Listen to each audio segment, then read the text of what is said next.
This evening, the text that we'll be looking at may be found in Acts 20, verses 16 through 36. So if you want to put a bookmarker in there or set that up in your Bibles, we'll be in Acts most of the message this evening. And the text really records some events which took place towards the end of Paul's third missionary trip and relates the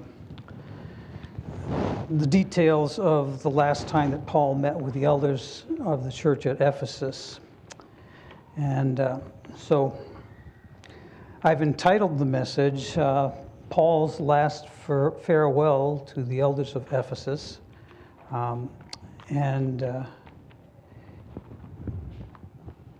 If you would then turn to Acts 20, verse 16, we'll read, and I'm only going to read actually the first two verses, because I think that's all I'm going to be able to get through tonight, only because I have a lot of introductory and background material that I'll be going over. So we read in Acts 16, or Acts 20, verse 16.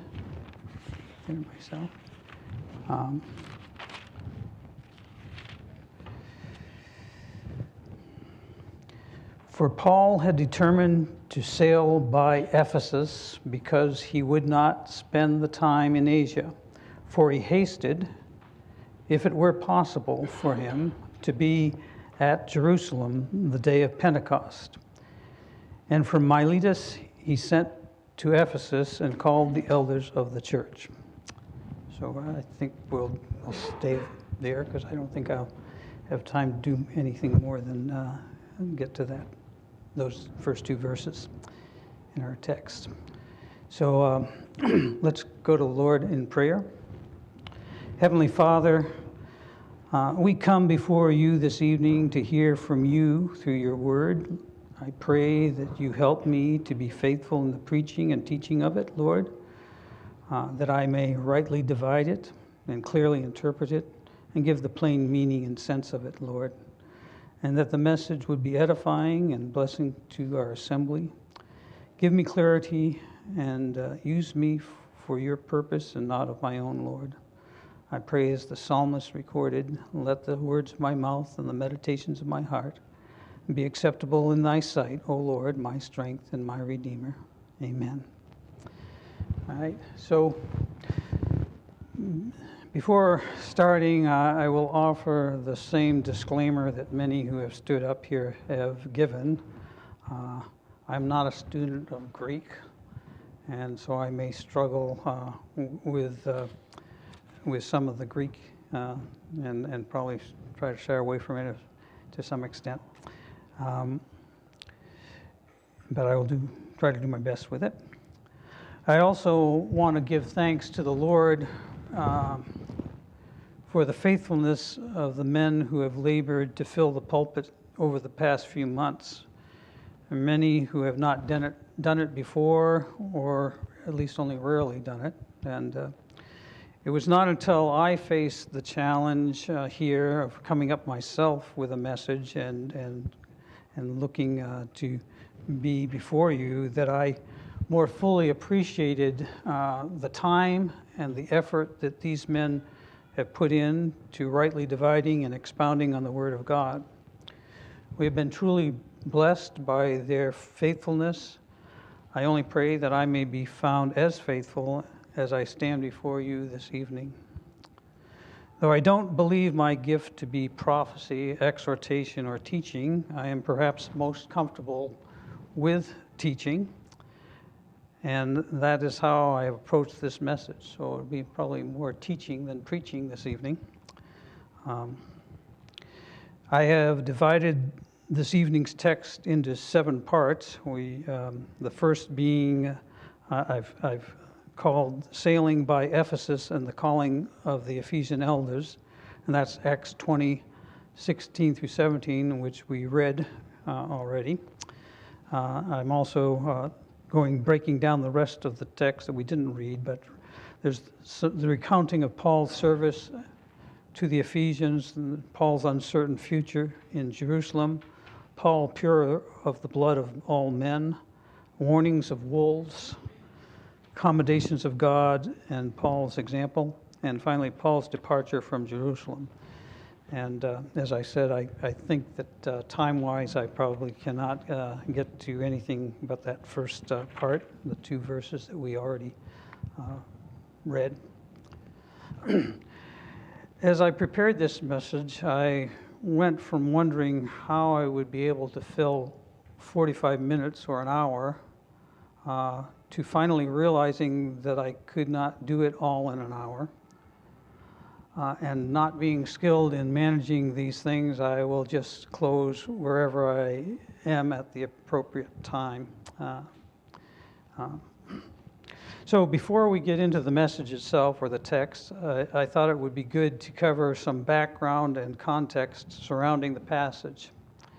In particular, I'd like to review Paul's missionary trips and look at a brief history of the church at Ephesus, particularly as it intersects with his missionary trips, so we might better understand what was going on in and around Ephesus leading up to the text that we are reading and going over.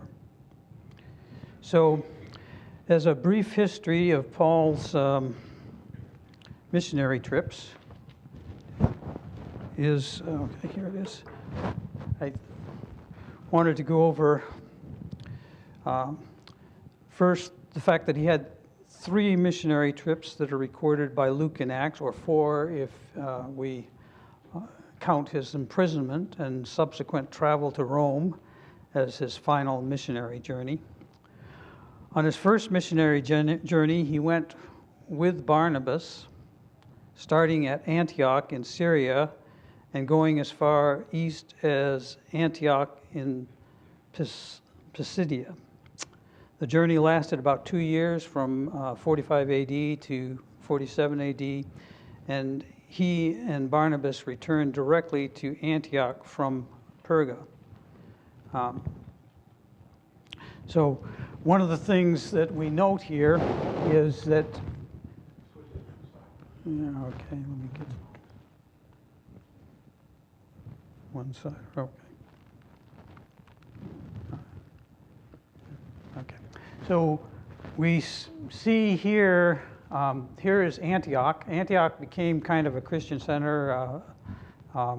It was where Christians were first called Christians. And there was a lot of Christian activity going on in Antioch, and that's where Paul and Barnabas started this first missionary journey, and it's actually where all of Paul's missionary journeys originate, you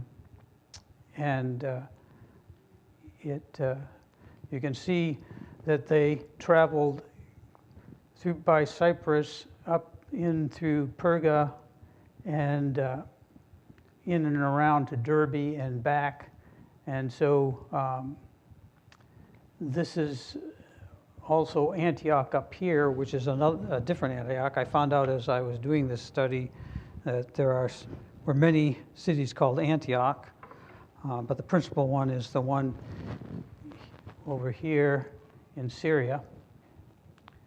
And so that was the first missionary trip. His second missionary journey started again in Antioch in Syria and went as far east as Berea. So this is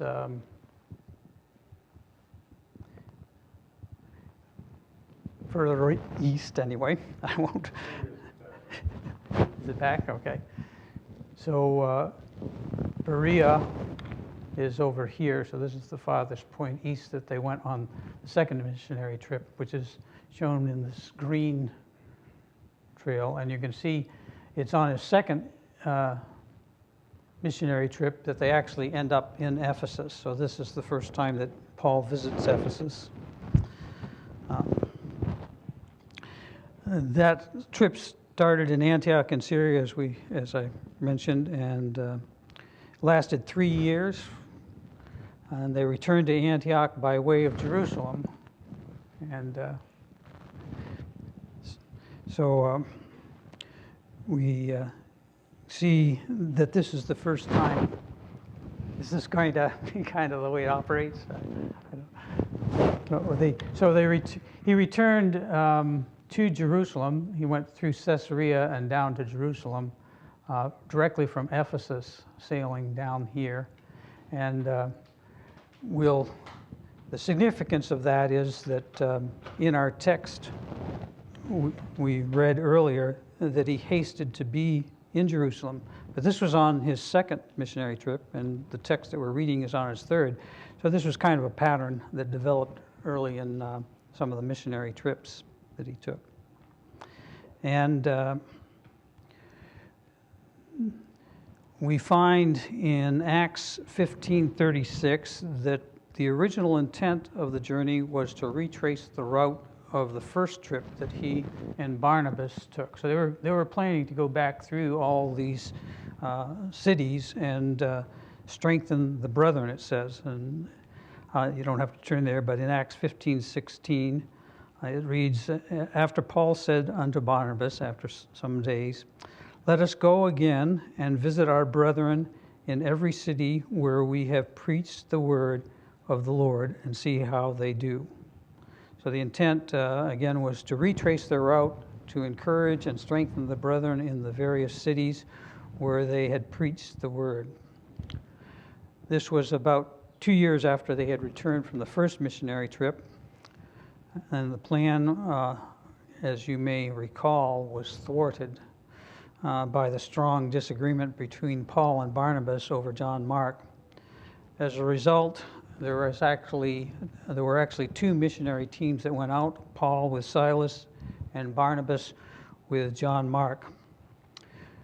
There is no further mention of Barnabas in Acts, so we don't know what they did on their journey. But Paul went with Silas, and on that journey they actually ended up going through Ephesus, and we'll talk a little bit about that when we get into the history of the church at Ephesus. Paul's third missionary journey started again at Antioch in Syria and went as far east. We get up the third missionary journey up here. Went again as far east as Berea again. So this is starting at Antioch. They went over land now to Ephesus directly, and then came around to Athens, retraced, and then went back through Miletus, which is where our text talks of, and then back to Jerusalem eventually. So this is a quick, brief summary of Paul's missionary trips. Now we can take a look at a brief history of the Ephesian church. The history really starts in Corinth with the introduction and conversion of Aquila and Priscilla. If you look back in your text, a couple of chapters in Acts 1, you turn there, we read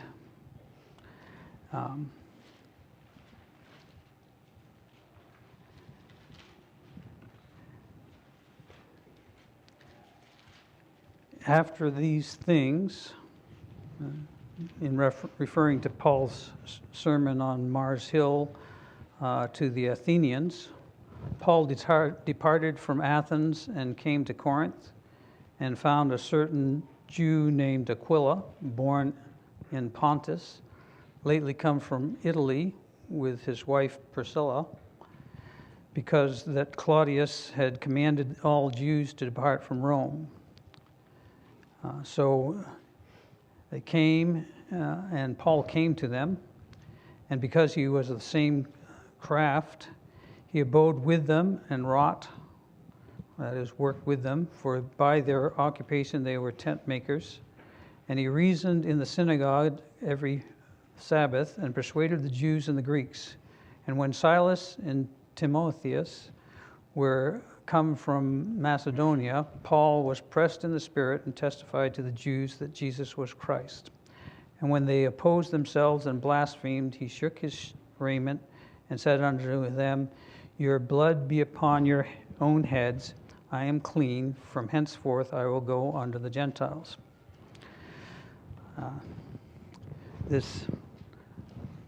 Here we see the introduction of Aquila and Priscilla, who had come from Rome because the Emperor Claudius had commanded all Jews to depart from Rome, as we read in verse 2 of this text.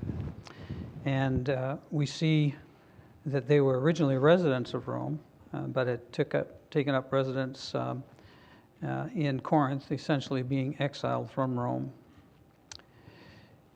And as Paul, on his second missionary journey, comes to Corinth, he becomes acquainted with them as tent makers, which was his profession also, and something he was apparently skilled in. As he abode with them, he without question witnessed to them of the gospel, and was instrumental in their conversion to the Christian faith. Here we see a vivid and very fruitful example of witnessing to coworkers. They were fellow tent makers in a relationship based on a trade or skill that he had in common with Aquila and Priscilla, even taking up residence with them, so he actually lived with them. We also see here his attempts to witness to other Jews in Corinth, which was met with stiff opposition. And at one point, he determines to only go unto the Gentiles in Corinth. We didn't read all of our text that I was planning to cover here, but this language at the end of this passage, or these verses, your blood be upon your heads, I am clean, is similar to the language that we see in chapter 20, in one of the latter verses, where he talks about he is free of the blood of all men because he has given them the whole counsel of God. So further on in Acts 18, in verse 18, we read, if you can just stop a few verses from where you are. And Paul, after this, tarried there, this being conversions of the households of Crispus, the household of Stephanas, and many others in Corinth, yet a good while, and then took his leave of the brethren and sailed thence into Syria, and with him Priscilla and Aquila, having shorn his head in Cenchrea, for he had a vow. I don't know what the vow was, but he had apparently taken a vow. And he came to Ephesus and left them there, but he himself entered in the synagogue and reasoned with the Jews. And when they desired him to tarry longer time with them, he consented not, but bade them farewell, saying, I must by all means keep the feast that cometh in Jerusalem, but I will return again unto you, if God will. And he sailed from Ephesus. So here we see kind of the first church plant. He left Priscilla and Aquila in Ephesus, and we later on read about how they have started a church there and were hosting it in their house. But I'm going to kind of try to get to the text today, so I'm going to jump over a lot of the history of the church in Ephesus that I can maybe at least get to some of the text. So in going back to chapter 20, verse 16, we're talking about Paul sailing by Ephesus. In our text we read, For Paul had determined to sail by Ephesus because he would not spend the time in Asia, for he hasted, if it were possible, for him to be at Jerusalem the day of Pentecost. So we notice here that Paul made a decision to sail by Ephesus, not to Ephesus. Even though he had a great affection for this church, he spent over 3 years there in Ephesus. He helped to develop the church. He did the church plant, so he had a great affection for this church, but he made the decision to sail by it. That he purposely decided not to sail to Ephesus, and it seemed he was in a hurry or making haste to get to Jerusalem by the day of Pentecost, which seemed to be the same pattern we saw in the second missionary trip. We're talking here, or in the second missionary trip, and so he is again hasting or wanting to get to Jerusalem, and this time by Pentecost. It may be that the ship that he was able to obtain passage on only sailed to Miletus and not to Ephesus. For him to wait for another ship that did sail to Ephesus would have taken more time and delayed his trip, or it may be because of the rioting that had taken place in Ephesus earlier during his trip. This event is mentioned in the beginning of the chapter. And if we go back to the beginning of chapter 20, the chapter we're in here, we read in verse 1, "And after the uproar was ceased, Paul called unto his disciples and embraced them and departed to go into Macedonia." The uproar that they talk of is the rioting and commotions that were stirred up by a certain man named Demetrius, who was a silversmith, and it was his claim, and true it was, that if we read in verse 26 of chapter 19, "Moreover, you see and hear that not alone at Ephesus, but also almost throughout all Asia, this Paul has persuaded and turned away much people, saying that they be no gods which are made with hands." Again, you may recall that he stirs up a crowd, and they are in angry over the fact that he's threatening their livelihood in a way because he has convinced so many people to turn away from idols.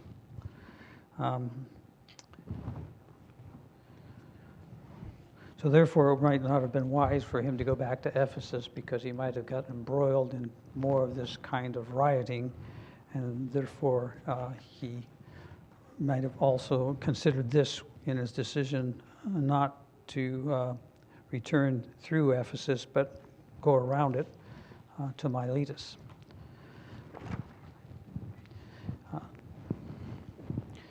In verse 20:17, we read, "And from Miletus he sent to Ephesus and called the elders of the church." And here we see him calling down the elders.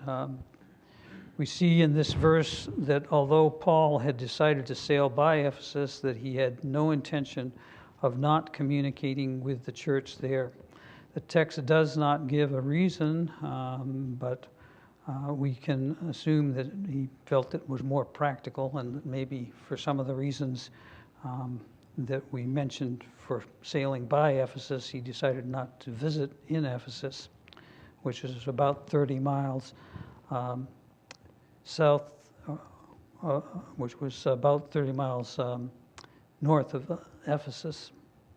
And it would have taken a couple of days for a messenger to reach Ephesus and the elders to travel down to Miletus. little research on the word elders, because I was curious as to what that really might mean in the Greek. The word is presbyteros, and it comes from the presbys, meaning elderly, and presbyteros is elderly men. So literally, it would be older men. But we without a doubt, it would not just be chronological age, but elders by maturity in the faith and appointed perhaps by Paul or Timothy. In the history, and we've skipped over it because of the time factor, Paul does actually, in part of his journey here, go throughout the upper coast of Ephesus and recruits or comes upon disciples or young men who have been under John's discipleship, but didn't know the gospel really, and he disciples them. And they may have been among these elders that attended this meeting when he gathered them together in Miletus. But so here we see that how events during Paul's travels significantly affected the course of his journey.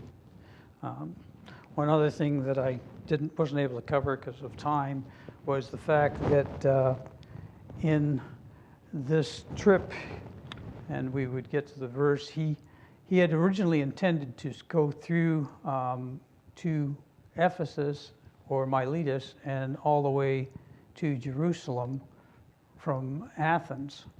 But he had gotten word that there were Jews lying in wait, probably at Passover, because if we look at his second missionary journey, that was the pattern. He went straight to Jerusalem, and the feast that he talks about attending there that he wanted to get to is the Feast of Unleavened Bread. So he found out that there was a plot afoot to do him harm, and instead of going back that way, he actually traveled back up, retraced his path and his journey back to Philippi. And again, I've not had time to read the scriptures and things, but he actually spent the Feast of Unleavened Bread in Philippi instead of in Jerusalem, and then left there and came to Miletus, where our text picks up. And he then hasted to go to Jerusalem, this time not for the Feast of Unleavened Bread, but for Pentecost, which is some 50 days later. So his traveling brought him up here. He was in Philippi during the Feast of Unleavened Bread, and then he spent approximately 25 days getting to Miletus. And I was going to go over the chronology because it's actually spelled out pretty clearly how long it took him to get to Miletus. So he was hasting to get to Jerusalem for Pentecost, our text says. And so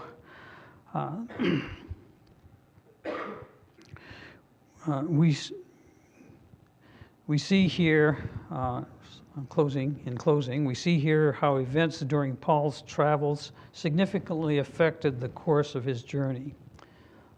We had the Jews lying in wait, the fact that he wanted to get to Jerusalem, and he delayed his trip for Pentecost.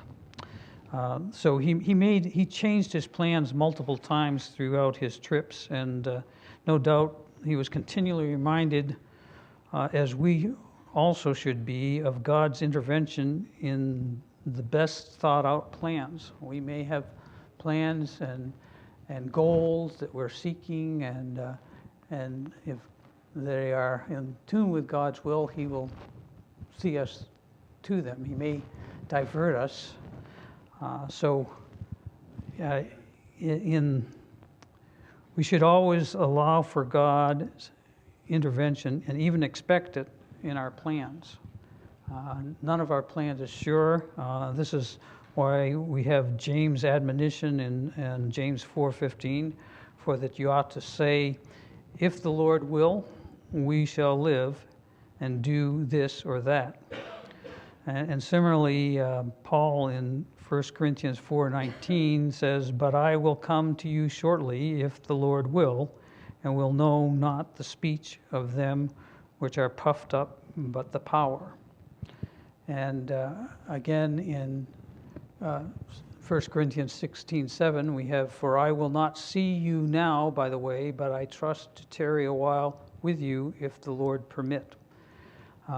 When we encounter changes in our plans, we should always be searching for God's will and looking for the purpose in that change and the opportunity to serve Him along whatever course He may take us. Counting it all joy by faith in Him that He knows best when and where we should be going and redirects our lives. So that's my message this evening to you, and just pray that it might have been helpful in some way as we consider the words here that God has laid before you.